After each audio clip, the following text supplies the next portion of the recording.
Alhamdulillah wa salatu wa salamu ala Rasulullah. Assalamu alaikum wa rahmatullah. A phrase I hear very often, and I think people don't realize what they're actually saying and what the ramifications of what they're saying are.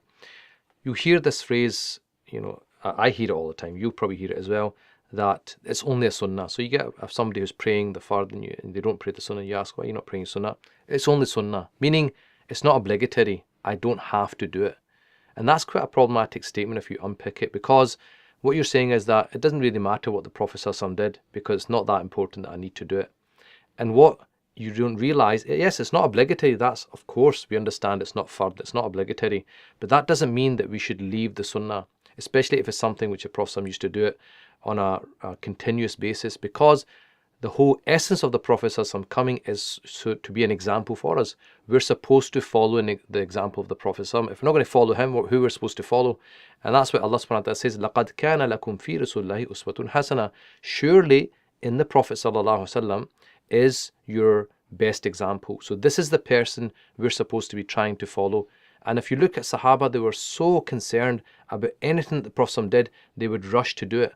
And some people took it to an even extreme extent, that if they found that, say, a certain food, the Prophet ﷺ didn't eat it, they wouldn't eat it because they weren't sure whether the Prophet ﷺ had ate it or not. I'm not saying we go to that length, but the point is that people took this very, very seriously. So then when you get this phrase, it's only a sunnah, it's as if you're saying it's not important. Whether I do it or whether I don't do it, it's not really an issue, because it's not obligatory upon us. And so we should gently correct this misconception when people say it's only a sunnah. We should say to them, the fact that it's a sunnah means that you should do it. The attitude should be, this is a sunnah, I better do it.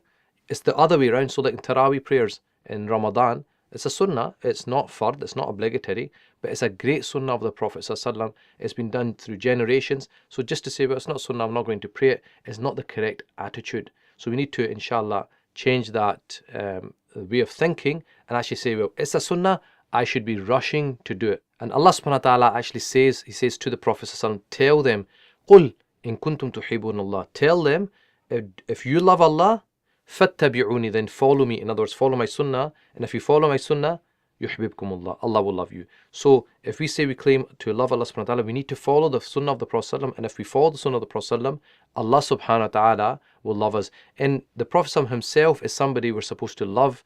After Allah subhanahu wa ta'ala, as the next most beloved person to us is the Prophet ﷺ. And when you love somebody, what do? You try to emulate them. You try to follow in their footsteps.